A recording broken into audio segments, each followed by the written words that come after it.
2011च्या पूर्वीपासून जे लोक ज्या जागेवर राहतात त्या जमिनीवर त्यांचे घर कायदेशीर करून द्या.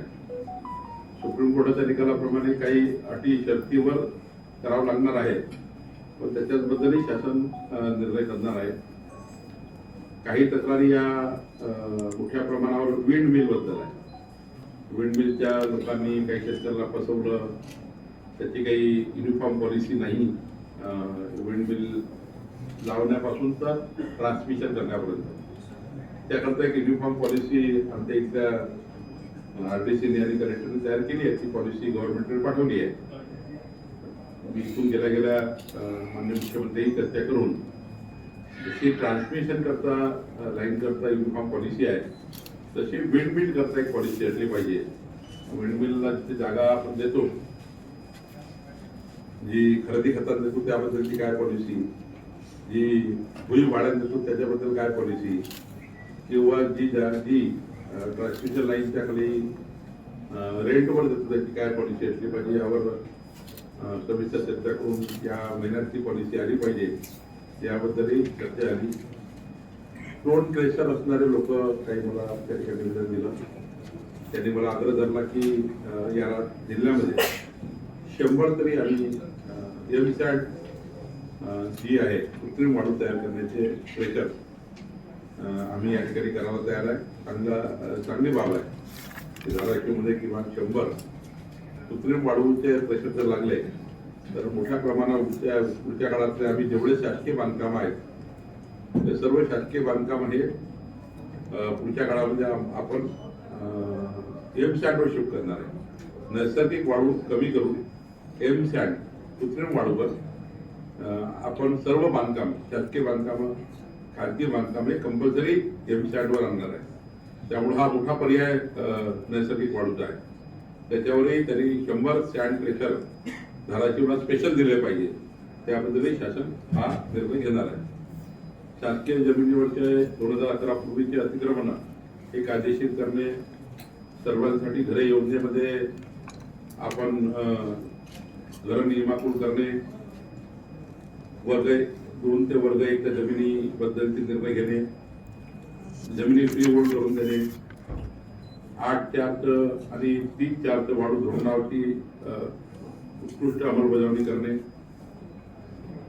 या ठिकाणी आतापर्यंत जे काही खाणकाम झालं आहे, गौण खनिज काढण्यात आलं आहे, त्याबद्दल ड्रोन मॅपिंग संपूर्ण जिल्ह्याचं सर्वेक्षण करणे, छत्रपती शिवाजी महाराज राजस्व अभियान मंडळ स्तरावर प्रत्येक वर्षात 4 अभियान प्रभावीपणे होणे, राज्यभरामध्ये महसुली गावं जेवढे आहेत त्या महसुली गावाच्या प्रत्येक गावाचा पांधन रस्त्याचा मॅपिंग करून प्रत्येक पांधन रस्त्याला, शिवपांधन रस्त्याला नंबर देऊन, क्रमांक देऊन प्रत्येक गावाचा पांधन रस्त्याचा मॅप हा प्रत्येक गावात डिस्प्ले करणे, याचाही काम सुरू करण्याचा विचार आम्ही केला आहे. आमचे जे महसुली प्रकरण सुरू आहे, नायब तहसीलदार टू ॲडिशनल कमिशनर, हे 3 महिन्यात पूर्ण निकाली निघाले पाहिजे. त्याचा एक बारशे अट्टे करणे, कारण 3 महिन्याच्या वर काही तहसीलदारकडे, काही एसडीएमकडे 1-2 वर्षापासून केस प्रलंबित आहेत. 3 महिन्याच्या पूर्ण केस, 3 महिन्याच्या वर काळ असू नये कुठला केसचा निकाल देताना, त्याच्याबद्दलही आढावा घेणे. या ठिकाणी काही लोक अदालती घेतल्या पाहिजे. कलेक्टरनी लोक अदालत घेऊन समोर दोन्ही पक्षकार बोलवले, दोन्ही पक्षकारचे वकील बोलवले तर कायम जसं पुणेनी केला आहे.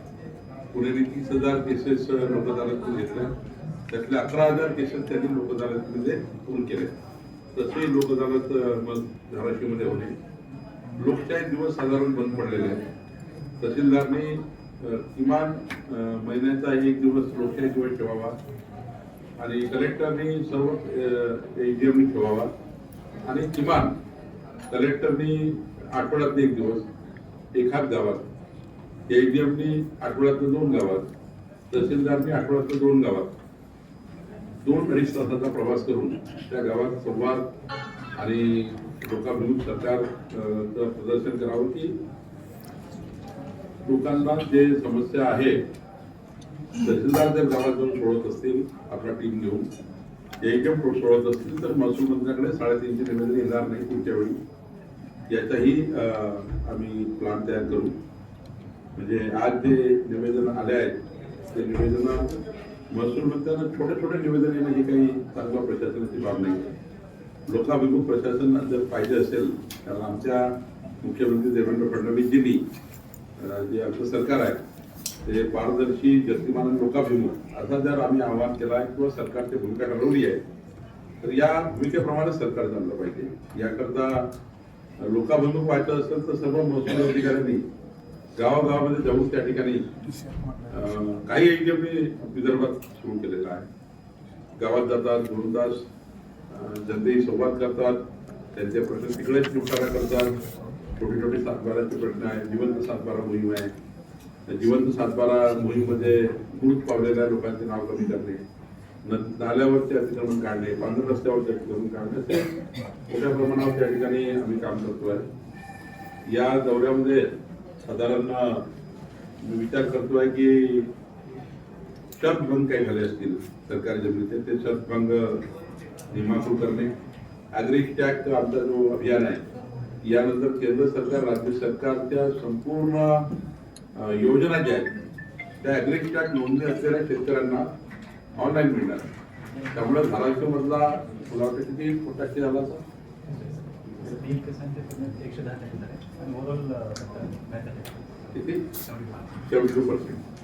72% ॲव्हरेज आमचा शेतकरी ॲग्री टॅगवर आला आहे. ॲग्री टॅग नोंदणी क्रमांक घेतला आहे. ॲग्री टॅग नोंदणी क्रमांक घेतल्याशिवाय सरकारी योजना मिळणार नाही. त्याला पीक कर्ज मिळणार नाही, त्याला त्या ठिकाणी बी बियाणं मिळणार नाही, कृषीची जी वीज सवलत आहे ती मिळत नाही.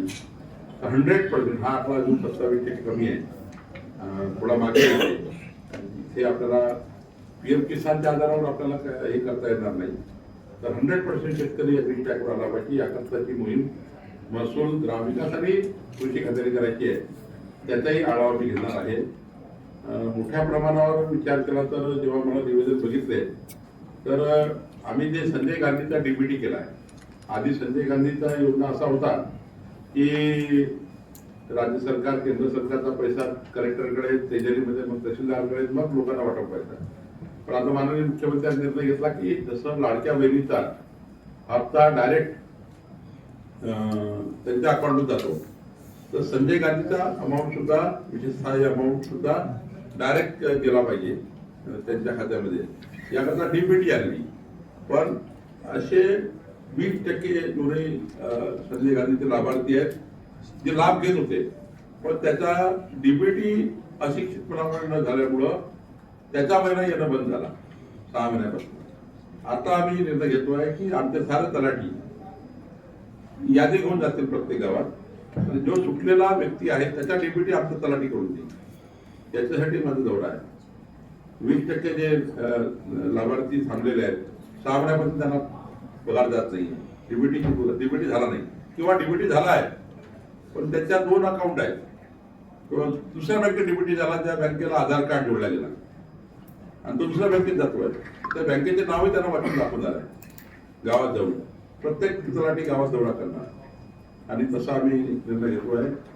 या ठिकाणी माझ्याकडून ज्या काही तक्रारी 350 आले त्याचं सॅग्रिगेशन आणि रोज रोज जे तक्रारी महसूल मंत्र्याकडे मुंबईमध्ये येतात त्याच्यावरही आम्ही टाइमलाईन ठरवून त्या अधिकाऱ्यांना त्याचा निपटारा करण्यासाठी काम करणार आहे.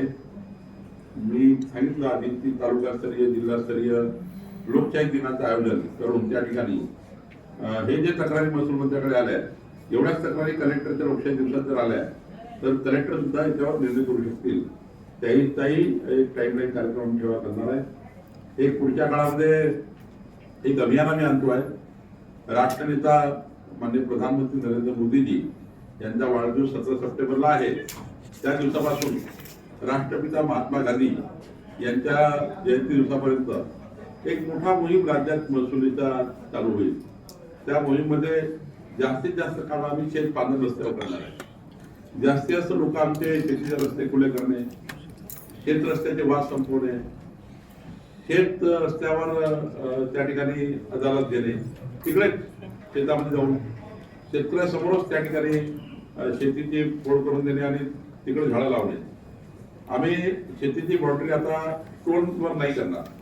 10 कोटी वृक्ष लागवड जी आपल्याला करायची आहे त्याच्यामध्ये काही करून आम्ही ते बॉर्डरवर झाड लावणार आणि ज्याने झाड तोडला त्याच्यावर फॉरेस्टची कारवाई होणार, पोलिसांची कारवाई होणार. एकदा बॉर्डर फिक्स झाली, जसा जसा झाड वाढेल तसा कितीही पिढ्या असल्या तरी बॉर्डर फिक्स होईल. आणि त्यामुळे यानंतर शेतीची बाउंड्री वृक्ष लागवडीनंच फिक्स करायची असा एक आम्ही अभियान या ठिकाणी घेतो आहे. तो 17 सप्टेंबर ते 2 ऑक्टोबर हा अभियान सुद्धा आम्ही सर्व जिल्ह्यामध्ये आतापासून तयारी करतोय. त्या अभियानामध्ये मूलतः शेतकऱ्याच्या शेतीचे रस्ते हा एक मोठा विषय त्या अभियानात असणार आहे. आम्ही हा निर्णय घेतला आमच्या सरकारने की 48 तासामध्ये कोणत्याही परिस्थितीमध्ये शाळेचा लागणारा कुठलाही दाखला हा 48 आवर्समध्ये मिळाला पाहिजे त्या शालेय विद्यार्थ्यांना. आणि तो देताना मात्र कुठलाही स्टॅम्प पेपर घेऊ नये. आम्ही शासनाने निर्णय केला की 500 रुपये स्टॅम्प पेपर आम्ही जो लागायचा तो फ्री केला. आता कुठलाही स्टॅम्प पेपर लावायची गरज नाही, तोही आपण केला. पण दाखल्याला वेळ किती 48 तासात दाखला मिळाला पाहिजे याच्याही त्या ठिकाणी आपण करतो आहे. या ठिकाणी 1966च्या कलम 155चा दुरुपयोग काही ठिकाणी संगमनेरमध्ये झाला, तसा दुरुपयोग या ठिकाणी झाला की नाही हे तपासणार आहे. झाला असेल तर त्याच्याबद्दलचा पुढचा विचार आम्ही करणार आहोत. त्या ठिकाणी भूसंपादन झालेला जमिनी आहे त्याच्या अजूनही कमी जास्त पत्र झाला नाही. म्हणजे एखादा आता रेल्वे करता जमीन गेला, तुळजापूर रेल्वे करता ती जमीन ऍक्वायर झाली परंतु अजूनही शेतकऱ्याच्या नावाने सातबारा झाली, त्याच्या सातबारा पण कमी झाली नाही.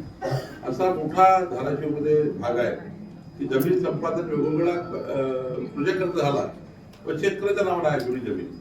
त्यामुळे त्याच्या जमिनीचा कमी जास्त पत्रक हा केला गेला नाही, तोही आपल्याला करण्याची योजना आम्ही केलेली आहे. या राज्यामध्ये माननीय मुख्यमंत्री यांनी जी मला सूचना दिली होती की तुकडेबंदी कायदा, म्हणजे आता तुळजापूर शहर आहे, आपलं धाराशिव शहर आहे, आजूबाजूला मोठ्या प्रमाणावर 1000 फूट 600 फूट लोकांनी, गरीब लोकांनी घरं घेतले. त्यांचे घरं कायदेशीर होत नाही, रजिस्ट्री होत नाही, नियमाकुल होत नाही, तर तुकडेबंदी कायदा अडवायचा. तर या राज्यामध्ये आम्ही आता तुकडेबंदी कायदा काही अटी शर्ती टाकून निरस्त करतोय. आतापर्यंत जे काही झालं ते रेग्युलाइज करू, पुढे मात्र अनथराईज काही होणार नाही. याचा एसओपी तयार करून तुकडेबंदी कायदा केलेला आहे. त्याचा एसओपी लवकरच 15 दिवसामध्ये करून जे काही इरेग्युलर झालेलं आहे ते रेग्युलाइज करणे, ते काही बांधकामं पाडता येणार नाही त्यांना प्रोटेक्शन देऊ. पण मात्र पुढच्या काळात कुठलाही तुकडेबंदीचा गैरवापर करणार नाही याच्याही आपण या ठिकाणी काम करतोय.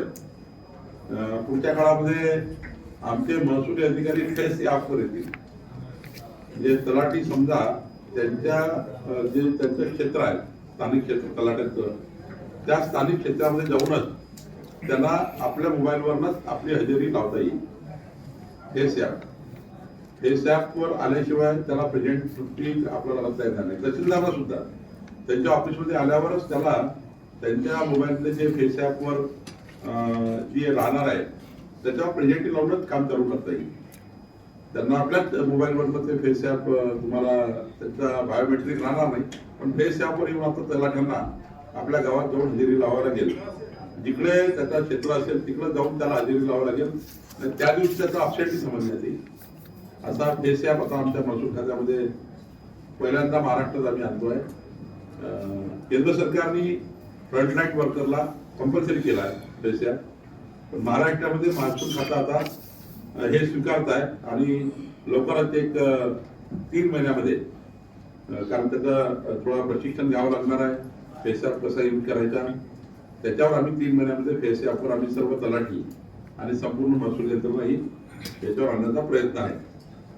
मी सांगितलं आधी की केवळ मंत्री जनसंवाद देणार नाही, तर आमचा तहसीलदार फक्त अधिकारी कुठल्या ना कुठल्या गावात महिन्यातून 2दा जाऊन तो जनसंवाद द्यायचा आहे. त्याने तो जनसंवाद आमच्या वेबसाईटवर डाउनलोड करायचा आहे, अपलोड करायचा आहे.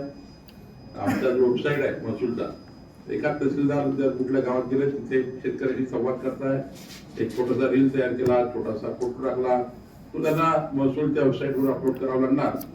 आणि शेवटी आमचा एवढा मोठा महसूल यंत्रणा, इतकं चांगलं काम करते आमची यंत्रणा, पण त्या प्रसिद्धीच्या ह्याच्यात काही जात नाही. उद्या एखादा बातमी तुम्ही छापला आमच्या महसूल खात्याची, त्या बातमीवर काम करून ती बातमी पूर्ण मला कळवणे हे सुद्धा आम्ही जिल्हाधिकाऱ्यांना मॅन्डेटरी केला आहे, तहसीलदारला मॅन्डेटरी केला आहे की वृत्तपत्राने किंवा प्रिंट मीडियाने इलेक्ट्रॉनिक मीडियाने एखादी बातमी महसूल खात्याची बाहेर आणली, त्या बातमीवर काम करून खरं असेल तर तात्काळ कारवाई करा, नसेल तर तुम्ही त्याला कळवा की ही चुकीची बातमी आली आहे. त्यामुळे आमचा जे खात्याचा जो एक फेस त्या ठिकाणी जो पारदर्शी करण्याचा विचार आमचा आहे, त्याबद्दलही आम्ही सूचना या ठिकाणी देणार आहे. क्षेत्रीय कार्यालयाला आम्ही सूचना देणार आहे की जे जे काम तुम्ही करताय त्याचा छोटा रील केला पाहिजे, तो मीडियावर सोशल मीडियावर टाकला पाहिजे, आवश्यक टाकला पाहिजे. कारण धाराशिवने काय काम केलं हे मंत्रालयात केव्हा कळेल की जोपर्यंत आमच्या तहसीलदारने केलेला काम आमच्या वेबसाईटवर अपलोड करणार नाही. सध्या ती सवय नाही आहे प्रसिद्धीमध्ये येण्याची आमच्या अधिकाऱ्यांना. त्याला ते वाटतं प्रसिद्धी वाटतं, ती प्रसिद्धी नाही आहे. त्याचं पुरं उदाहरण बाकी जिल्हे देतात. जसं एखादा आता सिंधूरमध्ये एक महिला तहसीलदारने 5 ब्रास वाळू जे आम्ही फ्री केली आहे घरकुलांना, ती 5 ब्रास वाळू त्यांनी ट्रॅक्टरमध्ये टाकून त्याच्या घरी पोहोचून दिला. ते रील संपूर्ण राज्यात व्हायरल झाले. त्यावरून अनेक तहसीलदारांनी सुरू केला. कारण राज्यात आम्ही 5 ब्रास वाळू देतोय फ्री घरकुलांना. त्याचा अभियान आम्ही आता पूर्ण करतोय. 30 लाख घरांना 5 ब्रास वाळू आम्हाला फ्री द्यायची आहे. आणि 3-4चा स्पष्टपणे उल्लेख आहे. 3-4चा जो जी आर आम्ही काढलाय ते अत्यंत महत्वाचा जी आर, आतापर्यंतचा सर्वात महत्वाचा शासन निर्णय 3-4चा आहे वाळूबद्दल. 3-4 मध्ये म्हटलंय घरकुलांना 5 ब्रास मोफत वाळू तहसीलदारनी रॉयल्टी करून द्यायची आहे. स्थानिक बांधकामांना सुद्धा तहसीलदारनी वाळू उपलब्ध करायची आहे. आणि या ठिकाणी एखादा प्रायव्हेट घरमालक जर घर बांधत असेल त्याला सुद्धा तहसीलदारनी 600 रुपये पर ब्रास भरून त्याला सुद्धा रॉयल्टी इश्यू करायची आहे. त्यामुळे तेही आम्ही या ठिकाणी करतो आहे. या ठिकाणी काही तहसीलदारकडे 2 खनिज जे दंडाची जे अमाऊंट आहे त्याच्या केसेस फार लांबवल्या आहेत. ज्यांच्यावर दंड झालाय ते तातडीने दंड वसूल केला पाहिजे. पण दंड वसूल न करता तारीख पे तारीख शासनाचं नुकसान केलं आहे ते लक्षात आलं आहे. त्यामुळे आमचे डीएमओ आणि आम्ही त्यांना हे विचारणार त्या ठिकाणी करणार आहे. या ठिकाणी महसुली कर्मचारी जे आमचे आहेत त्यांच्या प्रमोशन आणि त्यांच्या त्या ठिकाणी ज्येष्ठते याद्या अजून पण झाल्या नाही. आता आम्ही विचार करतोय. परवा मी उत्तर महाराष्ट्र आणि मराठवाड्याचा नायब तहसीलदार पर्यंतच्या सिनियरिटी लिस्ट फायनल केल्या. नायब तहसीलदार टू म्हणजे तलाठी टू वरपर्यंत ऍडिशनल कलेक्टर पर्यंत जेवढा काही जे त्यांच्या अधिकाऱ्यांच्या प्रकरण पेंडिंग आहे ते सुद्धा आम्ही मार्गी लावणार आहे. सेवा ज्येष्ठतेच्या मार्गी लावणार आहेत. वृत्तपत्राच्या आलेल्या बातम्या, नकारात्मक बातम्या या सकारात्मक करून त्यांना त्या तातडीने त्याचं खंडन केलं गेलं पाहिजे. गायरान जमिनीबद्दल, शासकीय जमिनीबद्दलचे तातडीनं निर्णय आपल्याला करायचे आहे. एमसॅट धोरण मला अभिमान आहे, त्याचं अभिनंदन करते या ठिकाणी क्रेशर युनियनचं. त्यांनी मला 100 एमसॅट मागितलेले आहे प्रचार, त्याच्याही आम्ही त्या ठिकाणी त्यांना मदत करणार आहे. पुढच्या काळामध्ये संपूर्ण जमिनीच्या ड्रोन मॅपिंग महत्वाचा जो महाराष्ट्र सरकारने निर्णय घेतलेला आहे तो आहे प्रत्येक गावठाणाचा ड्रोन मॅपिंग करणे आणि प्रत्येक घराला सनद दे. आता सध्या ग्रामीण महाराष्ट्र सुरू आहे. आमचा 60% ग्रामीण महाराष्ट्र संपलेला आहे सनद देण्याचा घरोघरी. म्हणजे इंग्रजांच्या काळात तो सनदचा कार्यक्रम झाला, मग एकत्रीकरणात झाला, पण त्यानंतर मात्र असा कार्यक्रम झाला नाही जनतेला प्रॉपर्टी कार्ड देण्याचा. तर राज्यात 60% आता प्रॉपर्टी कार्ड आम्ही दिलेले आहे आमच्या भूमी अभिलेखी जमाबंदीनी. पण आता आम्हाला शहराचं सुद्धा स्वामित्व करायचं आहे. म्हणजे उद्या आमच्या धाराशिव शहराचं सुद्धा संपूर्ण ड्रोन सर्वेक्षण करून तुमचा सर्वांचा स्वामित्व कार्ड म्हणजे प्रॉपर्टी कार्ड आम्ही तुम्हाला देण्याचाही योजना आम्ही करतोय. हा सर्व कार्यक्रम आम्ही या ठिकाणी चालू केलेला आहे. जवळपास 35 विषयावर आम्ही काम करणार आहोत. आणि मला विश्वास आहे की ज्या पद्धतीने आम्ही सुरुवात केली आहे पुढच्या 3 वर्षामध्ये मी असं डिपार्टमेंट अपेक्षित करतोय की महसूल मंत्री पुढच्या 3 वर्षांनी दुसरं प्रत्येक वर्षी येणार, एखादी 2दा येईल धाराशिव जिल्ह्यात. मी प्रत्येक आठवड्याला 4 जिल्हे घेणार आहे, प्रत्येक महिन्याला 4 जिल्हे घेणार. असा राहून केला तर 8 महिन्यात माझा महाराष्ट्र होतो. एखाद्या वेळेस 2 वेळा जिल्हा जिल्ह्यात जाईल. जे जिल्हा आता धाराशिव सारख्या जिल्ह्यात 2दा यावं लागेल, कारण इथे वेगळ्या मदतीची गरज आहे लोकांना. तर मी असा विचार करतोय की पुढच्या 3 वर्ष देवेंद्र फडणवीस सरकारचे पुढचे 3 वर्ष असे असले पाहिजे की महसूल मंत्री एखाद्या जिल्ह्यात जातोय आणि तिथे एकही व्यक्ती महसूल मंत्र्याला भेटत नाही, एकही व्यक्ती तक्रारीला येत नाही, कारण आमच्या अधिकाऱ्यांनी ते संपूर्ण सोडून टाकलेलं असलं पाहिजे. इतकं खाली काम करण्याचा आमचा विचार आहे. म्हणजे महसूल मंत्र्यांनी आवाहन केलं की तुम्ही तक्रार घेऊन या, तर ठीक आहे, त्या मोठ्या तक्रारी ज्या आहेत तर त्या येतील, ज्या मंत्रालय लेवलच्या आहेत, काही निधीच्या बद्दलच्या आहेत, काही मोठे प्रकल्प आहेत. पण 7-12 वेगळा करून द्या, आमचा जमीन मोजून द्या, आमच्या त्या ठिकाणी पांढरा रस्ता करून द्या, हे जे 35 विषय आहेत छोटे, त्या विषयाला माझ्याकडे कोणी भेटणार नाही. असा जिल्हा आम्हाला करायचा. आणि आता जर मी विचार करतोय की आमचा जो सर्वात महत्वाचा मोदी विभाग जो कमजोर झाला, मागे पडलेला आहे, आता आम्ही मोदी विभागाला 10 कन्सल्टंट देतोय. म्हणजे असं कर्नाटकमध्ये काय झालं की आमच्या मोदी विभागाच्या सोबत आम्ही एम्पॅनलमेंट केलेल्या 10 एजन्सी आहेत आणि 10 एजन्सी रेटली 1000 रुपयाचा प्लॉट, 1000 फूट प्लॉट मोजायला किती पैसे, 1 एकर जमीन मोजायला किती पैसे, आम्ही रेट लिस्ट तयार करू. ते त्याचा मेरिटवर आणू, टेक्निकल मेरिट, त्याचा फायनान्शियल आम्ही त्याचा हे करू, इव्हॅल्युएशन करू आणि प्रत्येक जिल्ह्याला 10 एजन्सी आमच्या भूमी अभिलेखाला देऊ. म्हणजे जेवढे अर्ज आले तेवढे 1 महिन्याच्या आतमध्ये मोजून त्याची जमीन पूर्ण क्लिअर केली पाहिजे. आणि नवीन एजन्सी ज्या आहेत त्या अॅक्युरेसी रोवर घेऊन येतील. आता ती रोवर पद्धती इतकी अॅक्युरेट आहे की तुमची 1 इंची जमीन होऊ शकत नाही, रोवरनी मोजणी करता येतं. त्यामुळे आम्ही रोवर आणतो आहे. आता 1600 रोवर आम्ही घेतो आहे, 1300 रोवर घेऊन झालेले आहेत. तर रोवरनी जमीन मोजली तर तुम्हाला 1 इंची गतीला फरक पडत नाही. आणि 10 कमीत कमी एका जिल्ह्याला 10 एजन्सी आम्ही देतो आहे, जेणेकरून हे राज्य आधी मोजणी, मग खरेदी खत आणि मग फेरफार म्युटेशन. मोजणी केल्याशिवाय खरेदी खत नाही आणि खरेदी खत केल्याशिवाय म्युटेशन नाही. हे सर्व 3ही गोष्टी ऑनलाईन झाल्या पाहिजे. म्हणजे एखाद्याला जर जमीन घ्यायची असेल तर मोजणी पाहिजे आधी, कारण मोजणी आधी केली नाही तर खरेदी खत चुकीचं होईल आणि खरेदी खत चुकीचं झालं तर म्युटेशन चुकीचं होईल.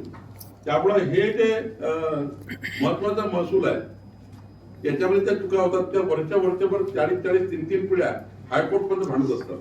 आणि म्हणून यातनं आपल्याला खरा जो मूळ गाभा आहे की आधी मोजणी, नंतरच खरेदी कर, नंतरच रजिस्ट्री. आता आपण एक चांगला सक्सेसफुल काम केलं आहे, 1 डिस्ट्रिक्ट 1 रजिस्ट्रेशन. आता कुठल्या जिल्ह्यामधल्या कुठल्याही कार्यालयात जाऊन कुठली रजिस्ट्री करताय, पहिला ज्या भागात तुम्ही प्लॉट घेतला तिथंच जाऊन तुम्ही रजिस्ट्री करायची. आता तुम्हाला जिल्ह्यातल्या कुठल्याही तालुक्यात कुठल्याही तालुक्याची रजिस्ट्री करताय, कुठल्याही ऑफिस मध्ये कुठलीही नोंदणी करताय. पुढच्या काळात आम्ही 1 स्टेट 1 रजिस्ट्रेशन येतोय 3 वर्षांनी. म्हणजे तुम्ही पुण्याची रजिस्ट्री धाराशिव करू शकाल. आणि फेसलेस करतोय. फेसलेस म्हणजे तुमचं आधार कार्ड म्हणजे तुमचा फेस आहे, त्यामुळं आधारशी जोडणार आहे. असाही एक पूर्ण आम्ही या ठिकाणी आधुनिक पद्धतीचा आर्टिफिशियल इंटेलिजन्सचा वापर करतोय. यातनं महसूल खातं हे जे अत्यंत महत्वाचं खातं आहे, ज्यातनं कलेक्टरेट हे समाजाच्या शेवटच्या माणसासाठी न्याय देणारं अत्यंत महत्वाचं हे कोर काम आहे, ते आम्ही काम पूर्ण करू. आणि वर्षानुवर्ष जमिनीच्या बद्दलचे वाद, वर्षानुवर्ष आमच्या खात्याबद्दलचे लोकांच्या बद्दलचे गैरसमज आम्ही दूर करू आणि पुढच्या काळात महसूल खाते हे चांगलं करायचा प्रयत्न करू. सर, राज्यावर किती कर्ज आहे, राज्याचा महसूल किती आहे वार्षिक, हे कळत का? आता कर्जाचा महसूल का समजणार, कर्जाचा वेगळं आहे. आता आमच्याकडनं 1 लाख कोटी रुपये आम्ही महसूल देतो. आमचा स्टॅम्प जे मुद्रांक असा जर विचार केला तर 1 लाख कोटी गौरखनिज वगैरे म्हणून आमचे असतात. मागच्या 75,000 कोटी होते, त्यामुळे 1 लाख कोटी रुपये आमच्याकडे जातील सरकारला. पण कर्जाचा वगैरे हिशोब अलग अलग डिपार्टमेंट. सर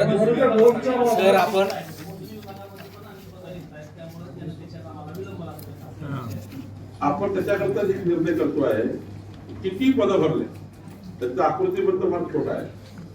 त्याऐवजी आम्ही आता 10 एजन्सी देतोय एका जिल्ह्याला, ज्या एजन्सी अॅक्युरेट रोवरनी सर्वे करतील, आमच्या एसएलआर डिवायसला त्यावर टॅपिंग करतील आणि तुमची मुंजी करून देतील. शेवटी आता आपल्याला आधुनिकीकरणाकडे जावं लागेल.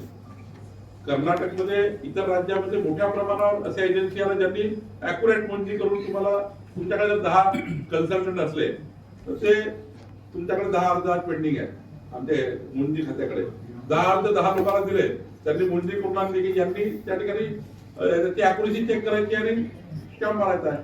त्यामुळं आम्ही याला या पद्धतीने करतोय आणि जे रिक्त पद आहे ते साहजिक आहे, ते भरूनही पूर्ण काही काम होणार नाही. आपल्याला जर राज्य संपूर्ण राज्याचं स्वामित्व द्यायचं आहे, म्हणजे धाराशिव शहराच्या प्रत्येक घराचं प्रॉपर्टी कार्ड द्यायचं असेल तर आपल्याला कन्सल्टन्सी थ्रू करावं लागेल आणि ते अॅक्युरेट करावं लागेल. सर, आपण धाराशिव जिल्हा विषय होता.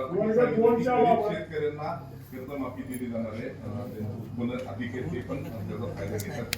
समिती काम करते, समितीचं काही टार्गेट आहे की 2 लाखापर्यंत कर्जमाफी होणार. आता अजून काही त्याच्यामध्ये एसओपी झाली नाहीये. मी वारंवार सांगतोय की आमच्या सरकारने संकल्पनामा दिलाय तो 5 वर्ष करताय. आमच्या सरकारला येऊन 7 महिने झाले. जे निवडणुकीच्या काळातले जे संकल्प असतात ते संकल्प पूर्ण 5 वर्षाकरता असतात.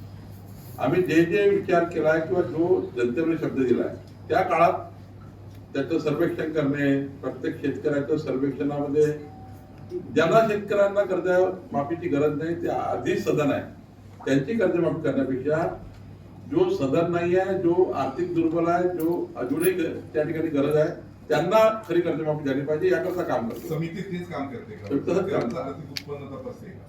सर्व समजदार आहे. म्हणजे आता जर आपण कर्जमाफी कुणाला दिली पाहिजे याचा एक असा पॅरामीटर आपण करणार आहोत की खऱ्या शेतकऱ्यांची कर्जमाफीचा लाभ होईल.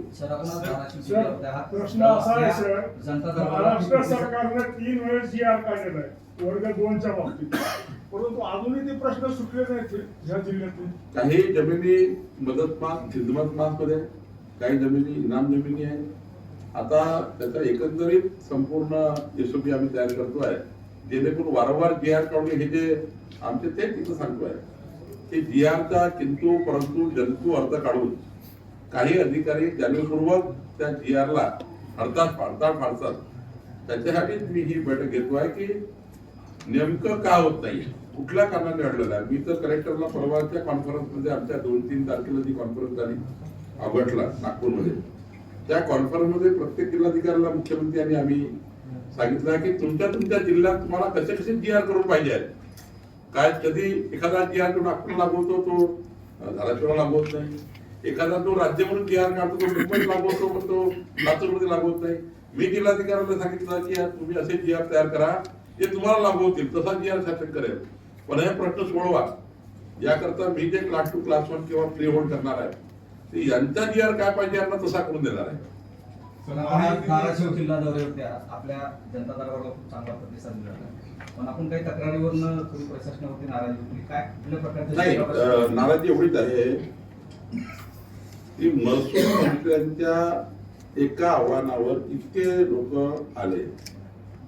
हेच जर आव्हान कलेक्टर किंवा तहसीलदारनी आपापल्या क्षेत्रामध्ये करून लोकशाही दिनासाठी कार्यक्रम घेऊन एक आठवड्यातनं 2 दिवस एखाद्या गावात जाऊन तिथे महसुली दिवस घेऊन निरंतर प्रक्रिया जर केली असती तर इतके अर्ज माझ्याकडे आले नसते.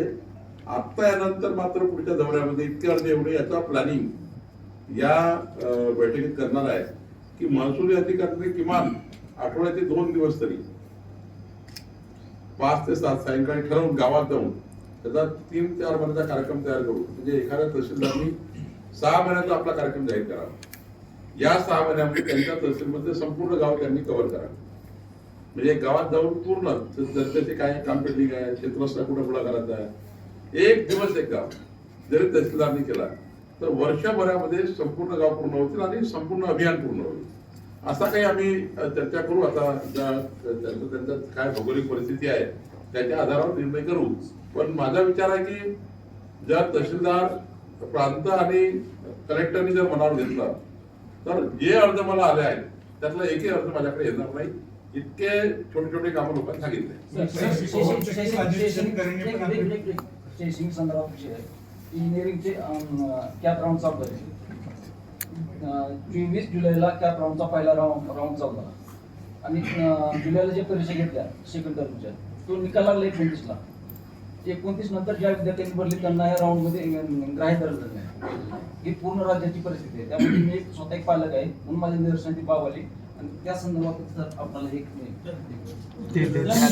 सर, पवन चक्कीच्या बाबतीमध्ये धाराशिव मध्ये अशी परिस्थिती आहे की अरे निवेदनानंतर आता हे जे आता विभाग आहे त्या विभागाला पाठवण्याचं तर आमच्याकडे जे दाखले आहे दाखल्यामुळे काय घडलं असेल तेवढं मी करणार आहे. पण इंजिनिअरिंग त्या प्रमाणात विद्यार्थ्याला महाविद्यालयात पसंती करण्याच्या नावाचा समावेश करणे मागतं ते मी आजच आपले हा मुद्दा अत्यंत गंभीर आहे सर. उच्च शिक्षण मंत्री उच्च तंत्र शिक्षण मंत्री माननीय चंद्रकांत दादाशी मी आताच बोलतो आणि त्याच्यावर काय काय थोडं काढू. सर, पवन चक्कीच्या बाबतीमध्ये धाराशिव जिल्ह्यामध्ये कुठलीही महसूल विभागाकडे आकडेवारी नाहीये किंवा पवन चक्कीच्या बाबतची SOP माहीत होत नाहीये. जिल्हाधिकाऱ्यांनी बोलवलेल्या बैठकींना देखील कंपनीचे पदाधिकारी येत नाहीयेत. याच्यात सुसूत्रता कधी येणार आणि कशी आणि येणार? आता सर वेळाचे अधिकारी तर उपस्थित राहत नाही, त्यांना डेटाच मिळत नाही. हे पवन चक्क्या संबंधाने जी मोठी तक्रार आली आहे त्याची बैठक मी 21 तारखेला मंत्रालयामध्ये लावलेली आहे. आमच्या इथल्या RDCनी कलेक्टरनी एनजीओनी एक SOP तयार केली आहे. जसं ट्रान्समिशन कंपनीच्या तारा टाकताना किंवा खांब उभारताना कसे पैसे दिले जातात तसे पवन चक्क्याबद्दल कुठलं धोरण नाही आहे. त्यामुळं आपापल्या लेवलला ते परस्पर जातात, परस्पर अग्रीमेंट करतात, काहीला जास्त येतात, काहीला दमदाटी करून कमी करतात, गरिबांना मारणे, मोठ्यांना मदत करणे, त्यानंतर मग गुंड प्रवृत्तीच्या लोकांचा शिरकाव, त्या ठिकाणी दमदाटी करून गरीब शेतकऱ्याला लुटमार करणे. यापेक्षा कमीत कमी काय शेतकऱ्यांना गुंठा मिळाला पाहिजे आणि जशी जशी शेतकऱ्याच्या जमिनीची किंमत वाढत जातं तस तसं काय काय त्यांना गुंठे वाईज तिथे खांब लागणार पवन चक्कीला, जिकडे ट्रान्समिशन होणार आहे तिकडे काय भूभाड असलं पाहिजे याबद्दलचा व्यवस्थित SOP मी माननीय मुख्यमंत्री चर्चा करून, कारण त्यांच्याकडे खाता आहे मी त्याचा हा जो SOP आहे त्याची बैठक 21 तारखेला मी लावणार आहे मुख्यमंत्री महोदयाकडे, त्यांचा वेळ घेणार आहे आणि याचा फायनल SOP या राज्यात असला पाहिजे. त्याशिवाय हे विंड माफिया जे आहे म्हणजे कंपन्या ह्या बाहेरच्या आहेत पण या कंपन्यांनी जे विंड माफियामध्ये ठेवलेले आहेत त्यामुळे जे शेतकऱ्यांच्या मोठ्या तक्रारी झालेल्या आहेत आणि अनेक तक्रारी आत्महत्यावर आलेल्या आहेत लोक, त्याचाही मी स्वतः पुढाकार घेणार आहे. सर, तुम्ही SOP वर बोलताय, मात्र धाराशिव मध्ये परिस्थिती अशी आहे की जिल्हा प्रशासनाकडे म्हणजे महसूल प्रशासनाकडे कुठलीही आकडेवारी नाहीये. किती पवन चक्की आहेत, किती कंपन्या आहेत किंवा पुढे काय करायचं, कृषीचा असेल किंवा गौण खनिजाचा विषय असेल, वारंवार विचारल्यानंतर सांगितलं जातं की मेडा माहिती देत नाही किंवा कंपन्या देत नाही. बरोबर आहे की याच्यामध्ये आतापर्यंत खरं तर ट्रान्समिशन कंपनी जशी आहे त्यांनी याच्यामध्ये एनजीओला अध्यक्षतेखाली समिती तयार केली आणि त्यांच्याकडनं तो मोबदला फायनल होतो आणि मोबदला लोकांना मिळतो. आज जे काही पवन चक्क्याचं जे जाळं आहे ते महाऊर्जा मेळा तपासतं, त्याच्याकडून परवानगी मिळतात आणि याचं जे काही PPA आहे ते महावितरणचं पॉवर परचेस ॲग्रीमेंट आणि महाऊर्जा यांचं ते याला परवानगी देतात. पण हे खरं आहे की जिल्हाधिकाऱ्याकडे किंवा तिथल्या EDOकडे संपूर्ण रेकॉर्ड केला पाहिजे, त्यांच्याकडूनच त्यांच्या समोरच शेतकऱ्याला पैसे चेक दिला पाहिजे, त्यांच्या समोरच त्या ठिकाणी शेतकऱ्यावरचा निवडणूक तो ठरला पाहिजे, असा धोरण असला पाहिजे. त्याच्याबद्दलचा मी या महिन्यामध्ये आता गेल्यावर माननीय मुख्यमंत्र्यांशी बोलून ते धोरण टाकलं जर झालं तरच मग हा रेकॉर्ड क्लिअर होईल आणि मग खरं कळेल आपल्याला की किती शेतकरी आणण्यात आता तर त्यांनी मला सांगितलं की जे काही 285 अर्ज यांच्याकडे प्रलंबित आहे, जे अर्ज अन्याय झालेला आहे पवन चक्क्याकडनं, असे 289 अर्ज यांच्याकडे पेंडिंग आहे. त्याच्यावर आता आपल्याला निर्णय करायचा आहे. हा निर्णय केव्हा होईल की जोपर्यंत एकत्रित धोरण याच्याकरता राज्य सरकार करणार नाही तोपर्यंत EDO सुद्धा त्याच्यावर निर्णय करू शकणार नाही. त्याचे एकत्रित धोरण आणण्यासाठी मी काम करणार. रजिस्ट्री विभागात बोगस डॉक्युमेंटच्या आधारे जेव्हा खरेदी होते अशा खरेदीदारावर मुद्रांक जिल्हाधिकारी कलम 82-83 नुसार कारवाई करू शकतात, फौजदारी करू शकतात. पण असे कुठल्याच फौजदारी मुद्रांक जिल्हाधिकाऱ्यांनी केलेले नाही, जिल्ह्यातही नाही इतरही नाही. आपण काय सूचना देणार आहात? नाही, आम्ही ऑलरेडी सर्क्युलर काढला आहे की बोगस दहीटी केली तर तातडीने गुन्हा दाखल केला पाहिजे. माझ्या काळात मी काढला आता की आमचे भूगोल झाल्यावरही काही करत नाही अधिकारी, त्याचं ऑलरेडी आम्ही पत्र काढलेलं आहे आणि हे पत्र काढून सर्वांना कळवलं आहे की बोगस रहित झाली असेल तर त्या ठिकाणी तुम्ही तात्काळ गुन्हा दाखल करा. दुसरं आता एक चांगलं होत आहे की स्टॅम्प ऍक्ट हा केंद्र सरकारचा कायदा आहे आणि केंद्र सरकारच्या कायद्याने राज्य सरकार काम करतं. 2025 स्टॅम्प ऍक्ट तसा नवीन येतो आहे, त्याच्याकरता जनसुनावण्या सुरू आहे आणि केंद्र सरकार हा कायदा लवकर आणणार आहे. त्यातनं खूप अधिकार म्हणजे एखादी राईट रद्द करायचे अधिकार तुम्हाला, आता तर ते कोर्टात जावं लागतं. एखादी राईट चुकीची झाली रद्द करायचे अधिकार आयजीआरला नाही, तर ते रद्द करायचे अधिकार जर तुम्ही एखादा जर डॉक्युमेंट लावायचे अधिकार आहे किंवा खरेदी करायचे अधिकार आहे तर रद्दचे अधिकार असले पाहिजे. चुकीचे झाले तर ते कोर्टाला आहे.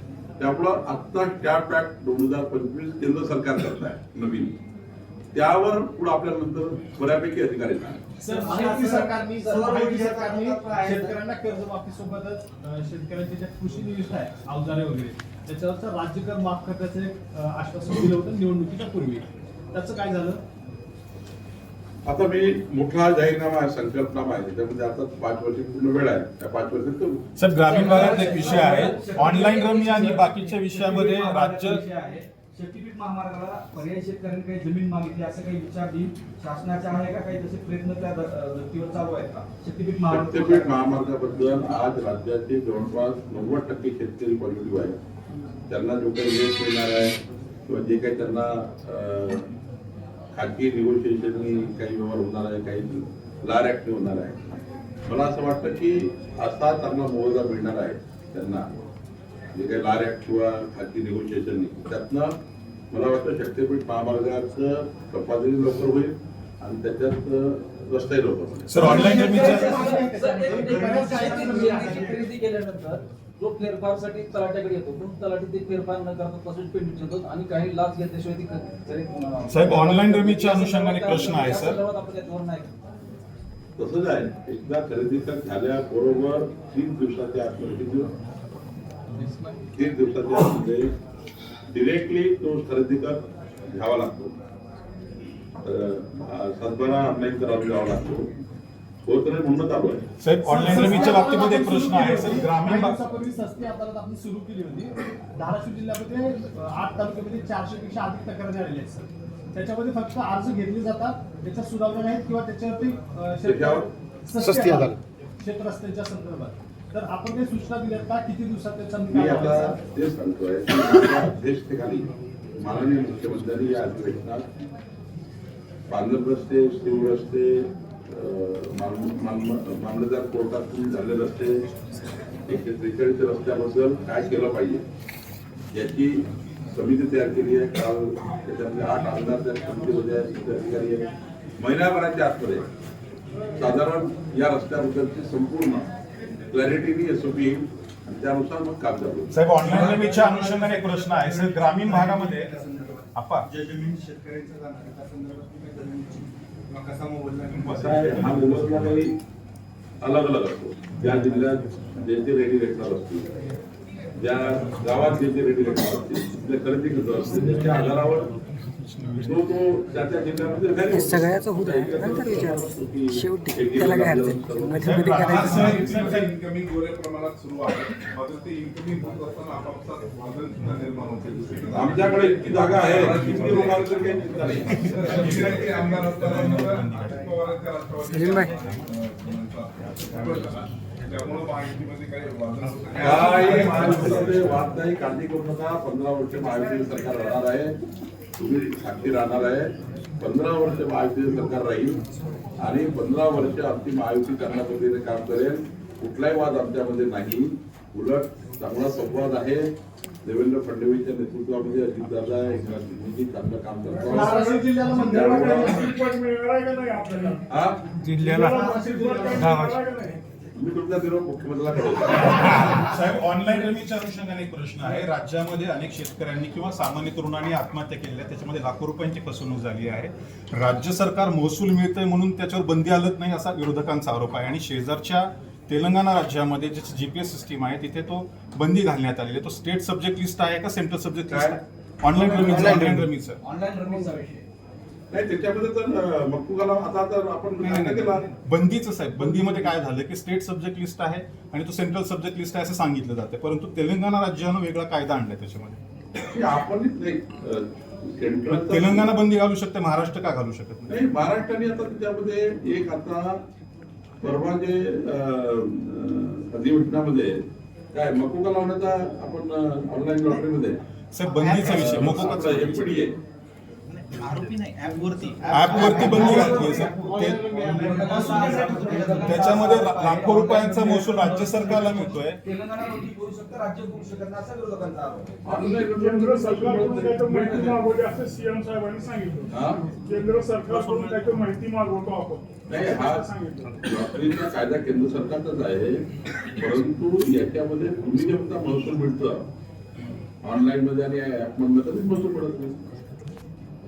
अजित पवार मुख्यमंत्री व्हावं असं वारंवार त्यांचे नेते हसन मुश्रीफ प्रत्येकाच्या पक्षाच्या प्रत्येक कार्यकर्त्याला अधिकार आहे त्यांच्या पक्षाचा मुख्यमंत्री व्हावा असं झाले वाटतं. तर तुम्हाला आवडेल का? त्यामुळं मला असं वाटतं की हा प्रश्न काही आज महसूलचा नाही आहे.